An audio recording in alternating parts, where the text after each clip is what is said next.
నేటి దైవవాక్కు యోహాను సువార్త 15వ అధ్యాయము 7వ వచనం. నాయందు మీరును మీ యందు నా మాటలను నిలిచి ఉండిన ఎడల మీకేది ఇష్టమో అడుగుడి, అది మీకు అనుగ్రహింపబడును.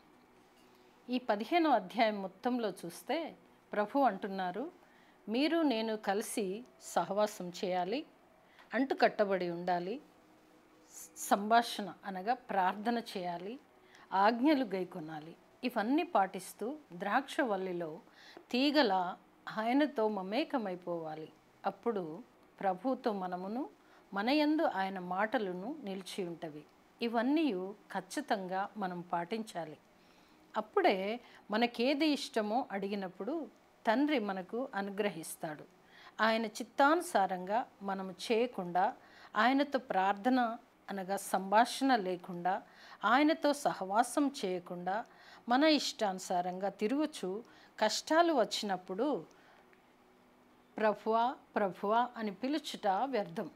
అందుకే ప్రభు అంటున్నారు, నాయందు మీరును మీ యందు నా మాటలను నిలిచి ఉండిన ఎడల అని ఒక ఆజ్ఞలా మనకిచ్చారు. అది అంగీకరించకుండా మనకు కావలసినవి పొందుకోవడం కష్టం. ఈ లోకంలో మనం లక్ష్యాన్ని సాధించేందుకు ప్రయాసపడతాం, గమ్యం చేరుకుంటాం, పేరు ప్రతిష్టలు పొందుకుంటాం. కానీ సృష్టికర్తతో మనం ఎలా ఉన్నాం?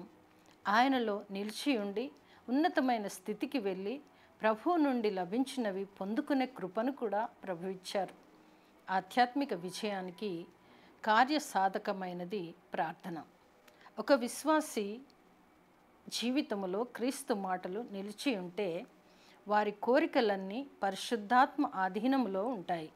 క్రీస్తు మాటలు ఎవరినైతే పరిపాలిస్తాయో ఆ విశ్వాసులు క్రీస్తు నేర్పినట్లు ప్రార్థిస్తారు.